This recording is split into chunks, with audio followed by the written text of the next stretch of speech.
Welcome to the Mindful Mama Movement podcast. I'm Shannon Kinney-Duh, creator of afreespiritlife.com. And I'm Ashley Walburn, owner of Home Holistic. And together, we are bringing you the Mindful Mama Movement, the podcast, community, and retreats for women in all stages of motherhood. Mindful mothering is about nurturing your heart and soul while you nurture your children. It's about consciously awakening to your inner wisdom and being peacefully present as a mama, no matter where you are on your journey. From discovering your newborn to loving and accepting the wonderful people who've left your nest. The Mindful Mama Movement is bringing women together from across the world to celebrate the imperfect journey of motherhood. Our movement is empowering mamas to be authentic and to live inspired lives. We are so happy you're here.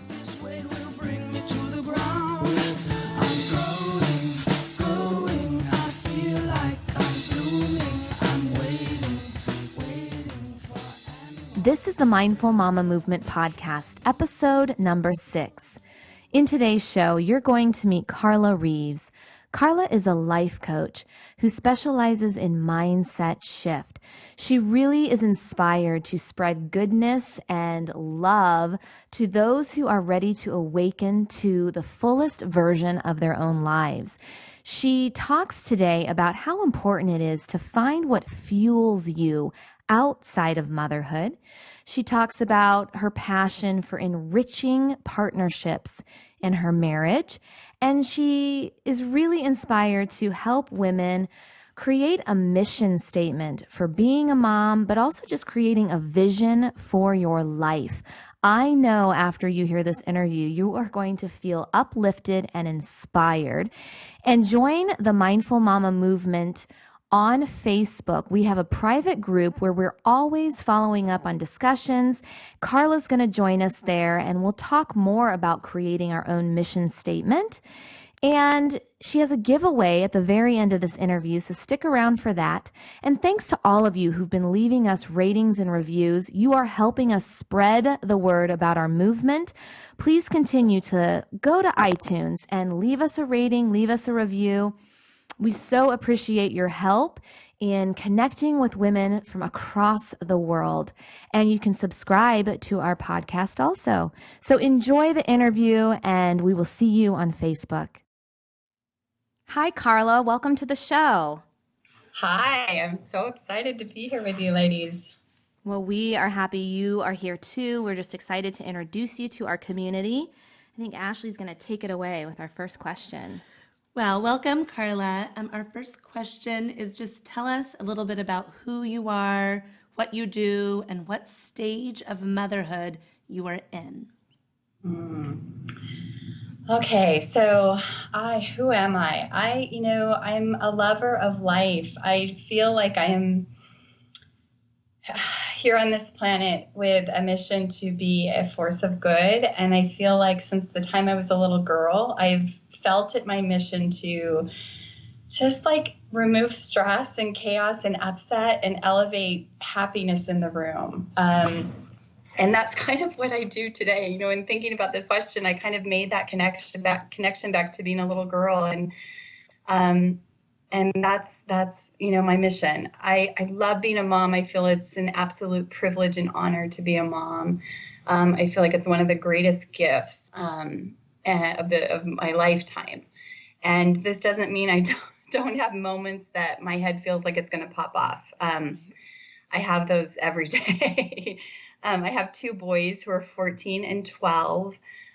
We live in Arizona. We live not your typical Arizona living. We live on acreage. So we have cows and horses in our backyard and chickens, and been a really amazing space to raise boys. And I'm married. I've been married for over 15 years. This is a second marriage for me. And I really feel also a part of my mission is really carving out a different space for marriage and what that looks like, and really learning to thrive in that. What stage of motherhood? I am in the teenage stage, and it really feels like a time of letting go and hanging on. Like it's, and really treasuring like the time that we have, because not for the first time, but I acutely feel this awareness of how fleeting this time is with our children in our home. And for so long when they were young, it just feels like life is going to be like this forever. And you're trying to survive the daily demands. And it just kind of feels like this is how life is going to be. And my son reached high school this year, and it's just been kind of just really looking back going, wow, the last 10 years have gone by in a blip. And so soaking up the moments for sure. And should I tell you a little bit about my entrepreneurial life? Do you want to hear? Yeah, we do. Okay, so I've been an entrepreneur since about 2002 when I left corporate America to have my first son. Not really knowing whether I was going to go back or not, but it became really, really clear after having him and having an opportunity to choose to be at home. I chose to do that. And shortly after he was about 8 months old, I kind of started feeling that desire, that calling, that need to kind of take care of myself and to find something that was going to fuel me outside of motherhood. So that's what I do today. I coach highly driven men and women who are passionate and want more from life, and really help them remove thinking barriers that keep them stuck or not living their biggest and brightest life that they know is available to them. It's amazing. It's amazing. What does family life look like to you now that you are working more as an entrepreneur and like school and activities, family time, and working? Yeah, so it's gotten easier for sure. My boys are at a stage where they're independent and capable, and so my carving out my workspace at home and time has gotten much, much easier over the years. And I've tried a zillion different things over the years to make sure it can all fit in. It's really a hodgepodge, our life. My husband has a very crazy schedule that changes just about every week. So we don't have a lot of regularity with that. And honestly, throughout all of this motherhood, it's kind of been that way. So we've gotten really good about creating what works. And I think that's really guided us in so many ways. And we have our eyes always on kind of helping each of us to thrive individually and as a whole. And keeping our eyes on kind of those bigger components of, or bigger vision of staying connected and close as a family. And I feel like when we have our eyes on that, it helps us navigate how each day is going to look, so that we make time and space for those things that are going to make us feel close and connected. And it looks different on any given day. I mean, we try to sit down as a family for dinner together, but a lot of times my husband works till 9:30. So we really are very, very creative in every, kind of in the everyday, keeping our eye on what's really, really important. Does that make sense? Yes. Beautiful. It's kind of like setting a family mission statement, in essence, that you guys check in with daily is what it makes me think of. Keeps you guided. It's kind of always there, and it really helps guide our decisions and our choices, right? And it's really kind of just staying in tune with the vibe. Like you can feel when it gets too far out of alignment, or we haven't had any quality time together as a family. And so we make those adjustments as we need to. And I mean, it's pretty, my boys go to a 4-day school week. They're both in sports throughout the year, but we don't try to do too much. We don't overschedule ourselves, and we don't try to do a zillion things. We really feel like less is more. And that hasn't always been easy to stand in that, because you can look around and feel the push or pull of maybe they should be doing more sports or getting more opportunities or experiencing more things. And we have to keep bringing ourselves back to what's really, really important for us as a family. And less is more has been a good place to stand for us. That's beautiful. You know, one thing that you mentioned in your intro that kind of struck me, and I know that it's really important.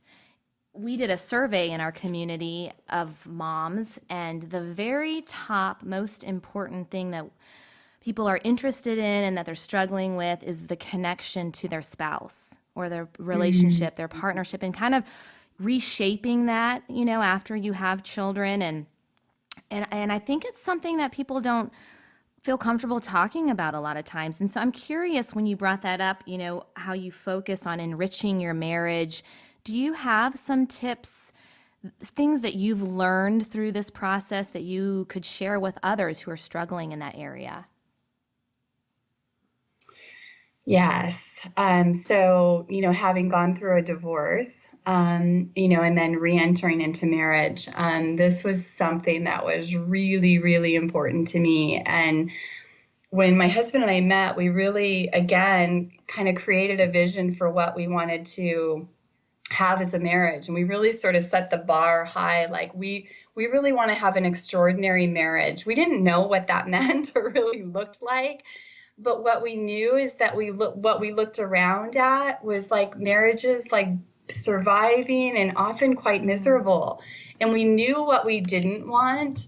And so that's always been in front of us all the way through. And even those hard times when your babies are so demanding of you, we always have carved out something for our marriage and made that a priority, whether it was like a 9 o'clock date for a half hour. And so have we executed it perfectly? Absolutely not. But what I will say is just knowing that that is an absolute priority. And when our marriage is working, our home is just working better. And my work is working, like everything works better when that core unit in your home is in place and connected. That's really great. It's really great. It's really great. And then something else you said that you talked about how you became an entrepreneur and how you really felt that desire to find something that fueled you outside of motherhood.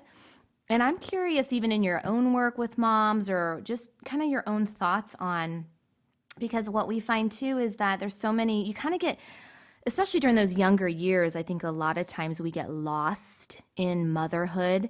And I think some of us think that that's all we should be doing, or that's all we should be giving, or that if we want to pursue something outside of that, you know, that mama guilt can mess with us. And so I'm just curious, do you find that that is an important tool or aspect in motherhood, to have something that inspires you outside of the title mom?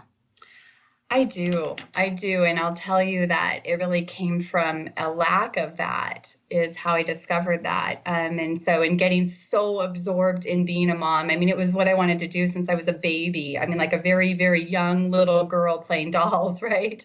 And so I did get so absorbed in it initially and kind of found myself in that space of being lost. And who am I outside of being a mom? And I, again, similar to the marriage thing, I looked around at moms around me and saw them like surviving and kind of miserable and blaming their children for their misery. And I just saw a lot of that around me. And I knew I didn't want that, but I didn't really have a model of what I did want. But I felt this calling to write. And I actually started journaling at that time to figure out how to be a happy mom, because I felt like if I could be a happy mom, that would be one of the greatest gifts I could give my children. And so that became my mission. And out of that, kind of figuring out, like declaring, I want to be a happy mom, and it's up to me to be a happy mom. It's not up to my circumstances or environment or kids or what's happening. Like I have to create that for myself. And so I started doing that by just journaling. And at the end of kind of commitment to journal for a period of time is when I discovered like what actually occurred in my journal and what opened up and what kind of transpired in that work, that I just felt like this calling to teach women and people how to use journaling as a tool to navigate their life and really get to that core inside of who they are and let that sort of lead their life and what's next. And so that is what sort of ignited this idea of entrepreneurship and teaching women to journal. So that was my first entrepreneurial endeavor, was creating that business. So I do feel it's important. And does it have to be a business? No, I think it can be anything, but just really taking responsibility for what fuels you, what gives you energy, right? Like we have so many energy taking activities that we do as a mom. You've got to have some energy giving activities. And so figuring out what are those and making sure that you carve out space for them. So what did you find out in that journaling activity about yourself? And like, if you had a day with no kids and no work, what would you do? Gosh, so what did I find out about myself? I think I just got back in touch with the sort of purest part of myself. Journaling, I feel, is a way to kind of, over time, kind of strip away some of the pretenses and the, wanting to look and say, I went through so many different stages in my journal of it, wanting it to sound a certain way and look a certain way, and then trying to get to something deeper and richer. And eventually that did happen. And I think when we get to that purest part of ourselves, there's guidance there, there's wisdom there, there's nothing not to love when you access that part. So it opened up all kinds of things for me. It opened up, just figuring out how to take care of myself on a daily basis and taking 10 minutes to journal when I feel like my head's going to pop off, so that I can shift the energy for my kids, because my kids would feed off that. I mean, they would reflect a lot of the energy inside. So it became a space to take care of that. I discovered my creativity. I discovered this, entrepreneurial path I wanted to go on. I mean, it literally opened up so many different places. And then kind of shifting. Did that answer your question? Yeah. And so, it sounds like you learned that about yourself. And what would Carla do on a day where if you were gifted that entire day to yourself, and this about you, how would you recharge on that Carla day? Yeah. So for me, I don't typically take a recharging, day. What I try to do is recharge continuously, like throughout the week. For me, I used to go, crash, go, crash, and then sort of need that extended self-care time. And I've learned over the years to really kind of blend that into my life. So with that question, I would, my work, my passion really is my fuel. And so that day would be filled with like yoga or exercise, coffee in the morning, some journaling and some writing and maybe some reading, and probably creating and designing. Like that's what fuels me. That's beautiful. Well, I know that a lot of your work as a coach is mindset related. And I'm curious if you could just share a little bit more about what that means, the blocks that we create in our own mind, how you help people move beyond those. And I'm thinking in particular, like our mothers who we were talking about, we tend to put our needs last, or we do go, and then crash.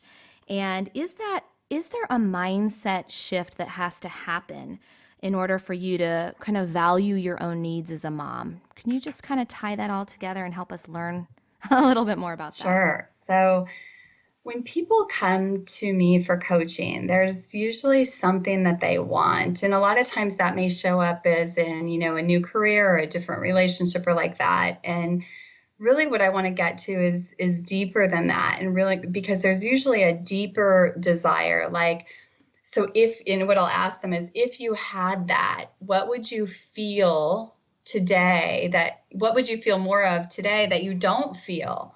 And typically then you can get to, it's either like freedom or connection or really feeling loved or valued or feeling like they're a contribution, and on and on and on.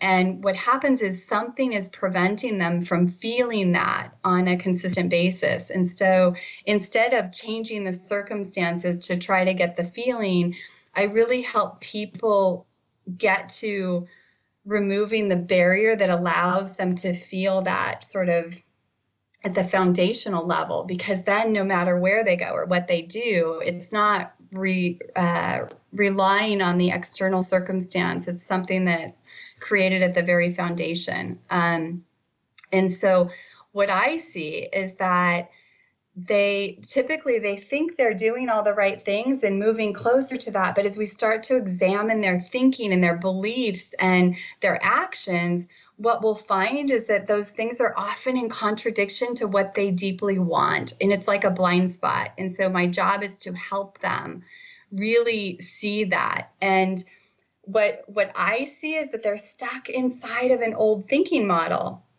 And at one time, that model like helped them survive life. But the problem is that today they want to do more than survive. And so I help them to really see what that old thinking model is. It's kind of like an old shirt that doesn't fit anymore, but you kind of forgot how to take it off. And so I really teach them to, one, just to see it and understand it. And then once we do that, they have power to really start to choose to operate in a different thinking model that gives them access to new and different experiences and results. And so, so then as far as moms, yes, our mindset plays a huge role. And there's so many different places that you can shift your mindset as a mom, but I'll just give you a couple examples. But a lot of times it can simply be focus, right? We can get so focused on what's wrong, or even just an idea like, I never have time for myself. Like if you just sit in that thought for too long, you can start to feel the energy, right? The anxiety and the frustration and anger and resentment. And if you're repeating that over and over and over again, how does that impact your energy, your actions, your words, like all your exchanges with other people and your children? And so one is just starting to be responsible for looking at, what are we, perpetually thinking in our head? And is it in alignment with what we want to create, how we want to feel? And just start to pay attention. And then, out of being more aware, you have choice, right? Right. And then another example would be, and you kind of touched on this, is, boxing ourselves into an idea that we're supposed to be or should be this certain kind of mom, that motherhood looks like this because of what we've seen or what was modeled to us. We, without realizing it, have boxed ourselves into like having to fit into this certain motherhood shape.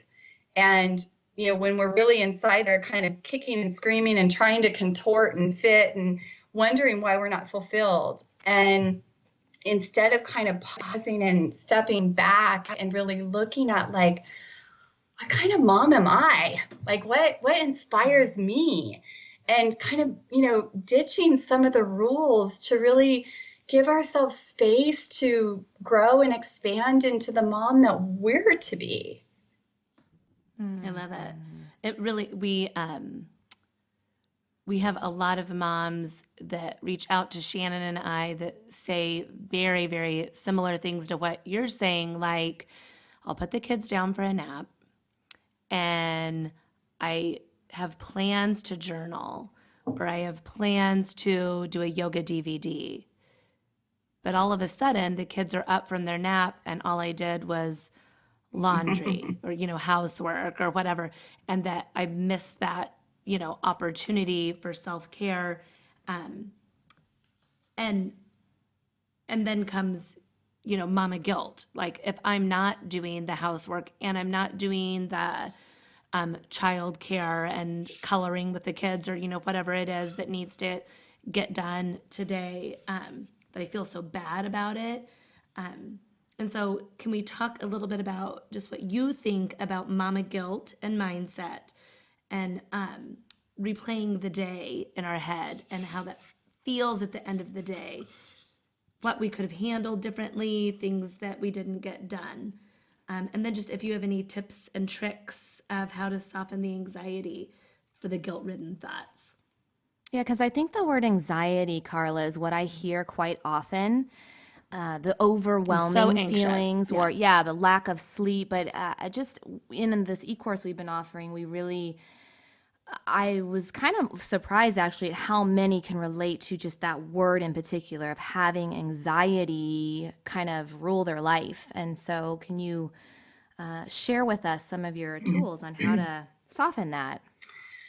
Yes. So, one, anxiety, my belief is sort of anxiety is a outcome or an impact of your thinking, right? Like if we think about, sometimes you'll have just a physical something that happens that creates anxiety, but oftentimes we might feel perfectly great in the morning and then a half hour later you feel anxiety. And what has happened? Nothing but your thinking, right? So one is just, again, coming back to, your thinking and paying attention, being responsible for that. And then next, as far as, and learning to be gentle on ourselves. And I think that's a journey, at least it has been for me, is really giving ourselves permission to learn to sort of be in friendship with ourselves and being our own champion, like how you said, Ashley, like to your son when we were first talking, like I'm on your team, like being on your own team and learning to be gentle with yourself and champion yourself and support yourself and has been, I think, is a journey that is an important one and can definitely soften the anxiety. And as far as kind of guilt, and I think this ties into anxiety too, but I just recently worked with a mom who was feeling just incredible guilt, right? She has a business that she is desiring to create. But if she's in the business, she feels guilty that she's not with her kids. And if she's with her kids, she feels guilty that she's not working on her business. And it's this constant weight that she carried and prevents her from enjoying her work and her home. And it can feel like you have no power. But the good news is that you do. And one is your mindset and your thinking, and those things are things you can control or are your responsibility. With practice, you can get better at that. But two, my work with her was we just kind of explored the guilt and put a big bright light on it to say, what is this about? Like, are you really not spending enough time with your children? Are you really not there for your children? Are you really not doing the actions that make you feel like a good mom? And when I asked her those questions, she's like, no, like I'm so there for my kids. I'm so there for my kids.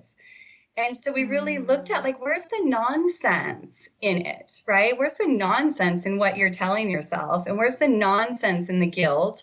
And then also looking at sometimes guilt can be a great messenger to say, you know what, I'm just craving some quality time with my kids and taking responsibility to create that, right? And that can be, 10 minutes laying on their bed, just listening to their day or playing a game together. It doesn't have to be like this, extensive week we need together. It can be a blip of a moment of quality that just fills you up, right?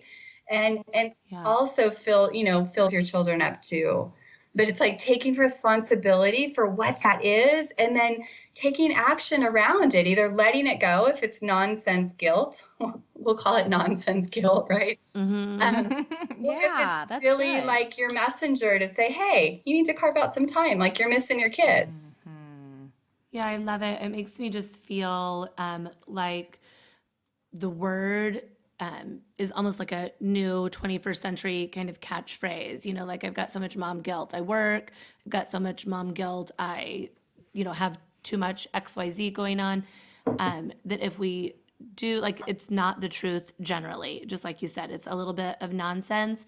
And that if we shifted the word just to a more positive, like my mom needs, like I need some more quality time, or I need to feel more connected to my kids, is maybe more of what the mom guilt is sometimes. I think is what our needs are more than what our kids' needs are.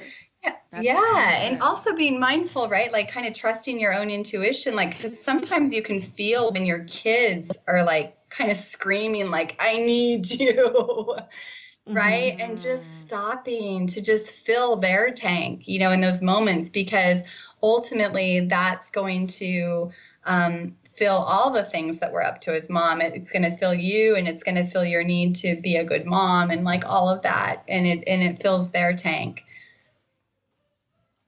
Yeah. Thank you for that. That's so good. Well, I think you've kind of touched on this, but I love the phrase. I love all your phrasing, Carla, by the way. Just the way you speak, I just want to like listen to you all the time.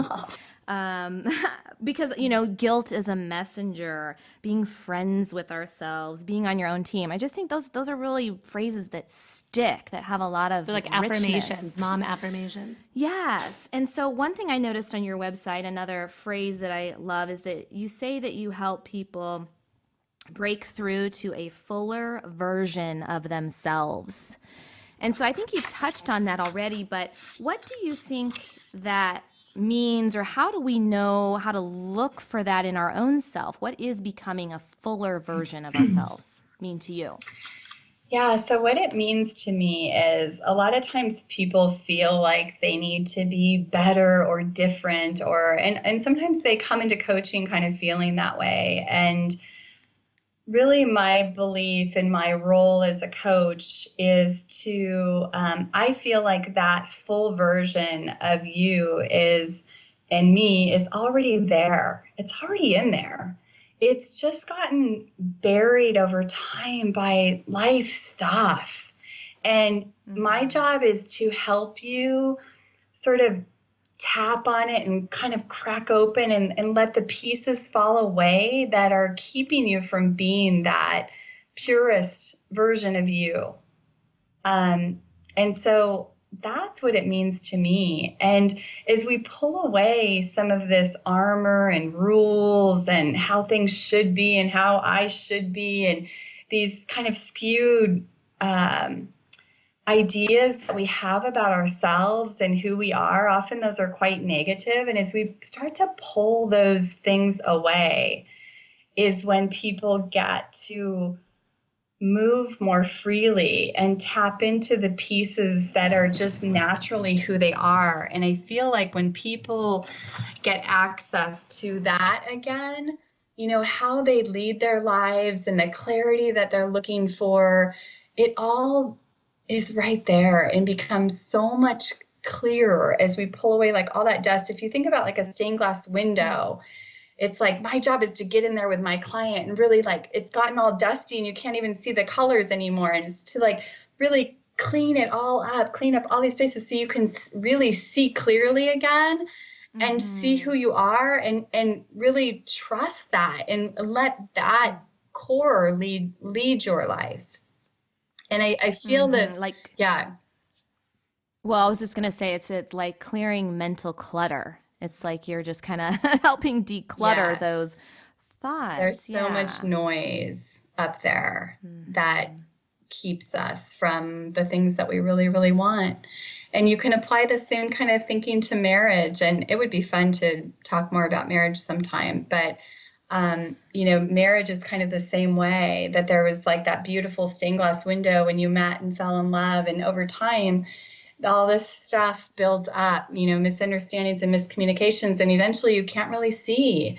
And I believe that it's our job as a couple to ongoingly keep that clean. And then there's space to kind of fall in love over and over and over again. I think so too. I feel the exact same way. I feel the exact same way that sometimes I notice myself like kind of feeling messy in my marriage, or feeling like we've just been kind of on autopilot, like we've been busy. And I know that I just want to be reminded of why I like him so much.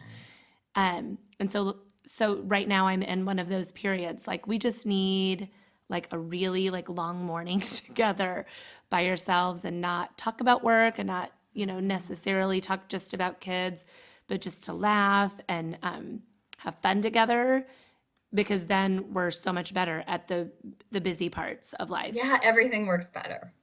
Yeah. Yeah. Yeah. So, Carla, is there any sort of self-care ritual that you try not to miss each day? Is there something that really stands out for you that if you just did that one thing, it sets you up for the day? I do. It's really just a morning ritual. And I get up and I pray and I journal and I create my day. And that has an amazing impact. And when I don't do it, I absolutely feel it. How long does it take you? I give myself an hour. So I wake up like an hour before the house wakes up. And it just allows me to get my footing before I'm ready to, sort of help everybody else create their day too, and get out the door and to where we need to be and all that.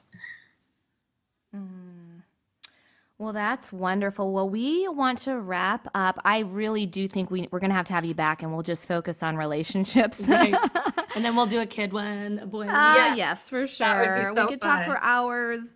But just a last thing. I'd like to know, what does being a mindful mama mean to you? I love that question. And in thinking about it, I think for me, it means living committed to not only my children, right, and raising my children and being a mother, but to my own thriving and well-being, because I know that it's when I do that I can be the mom I'm here to be and do the work in the world that I know I'm here to do. And it's about being aware and conscious in my choices, and really model and kind to myself, and modeling that for my children.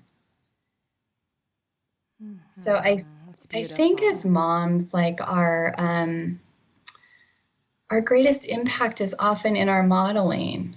It's like we want these things for our kids and often speak these things of what we want and what they should do and all of that. But I think the loudest message that we give is really what we're modeling. And I think that also plays into the guilt and feeling selfish for doing these things that we know are good for us, that fuel us, is to remember that you're modeling that for your children so that they can know how to do that for themselves in life. Right. Yeah, it's giving them permission to put themselves As a priority. As a priority and as a necessity. Well, I noticed that my shift in my own self, Carla, with my work, because I got kind of in that period of where I felt like I even had to hide my computer. It was, if I was going to do my work, I had to kind of do it in hiding a little bit. And really, that's the shift that really helped me, was to see that when my children see me doing something that I'm so passionate about and that I love, that's actually a better message than trying to give them every ounce of my attention. And so that has helped me be able to shed that guilt and move beyond that, because I see that really they're now seeing, and it kind of, we feed off each other. If I'm doing something I enjoy, I see that they're happier and doing what they enjoy too, just simply because I'm happier. Yes. Oh my gosh, I can so relate to feeling like you need to hide the computer. I love that. Yes. Yeah. Yeah. So true. Go ahead. Oh, At the end of each show, we end with a mindful mama moment, and just something for moms to take away from this particular show. Do you have a particular offering or message that you would like to leave for the mamas? Yeah. So two things.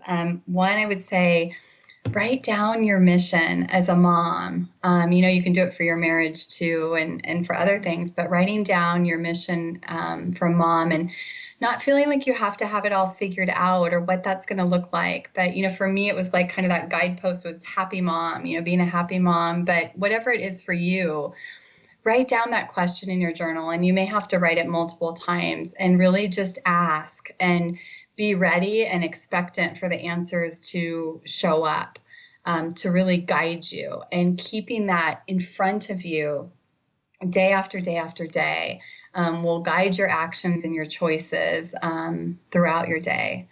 And so that's my little tidbit. And then I do have an offer for anyone who is interested in exploring with me where your thinking may be tripping you up a little bit in motherhood or marriage or something like that. I am offering a 30-minute call where we can really zoom in on something important to you, and I'll help you see where your thinking may be playing a role and give you some new perspectives. So if you're interested in that, you can sign up for that on my website at carlareeves.com. And on the homepage at the very bottom, there's a button that says Let's Talk, and that will link you right to my schedule where you can pick a time, and I'll reach out to you from there. Wonderful. Well, thank you. And we will share your link in the show notes so people can check in with you that way, follow up, want to work with you. Thank you for that offering, Carla. Thank you for this interview. And also, Carla has offered to join our Facebook group on Facebook, the Mindful Mama Movement group. And we're going to share this week our mission as mom, what we're defining as our own mission. And Carla's going to be there to kind of help guide us and answer questions. And we'll just have a nice discussion on how we discover what our mission is as mom and share with each other. Does that sound good, Carla? That sounds great. Great. Thank you so much, Carla. This was so fun. This was so fun, and I love what you guys are up to. I think this is so important. So happy and honored to be here. Thank you. Yeah. We appreciate you so much. Take care. You too.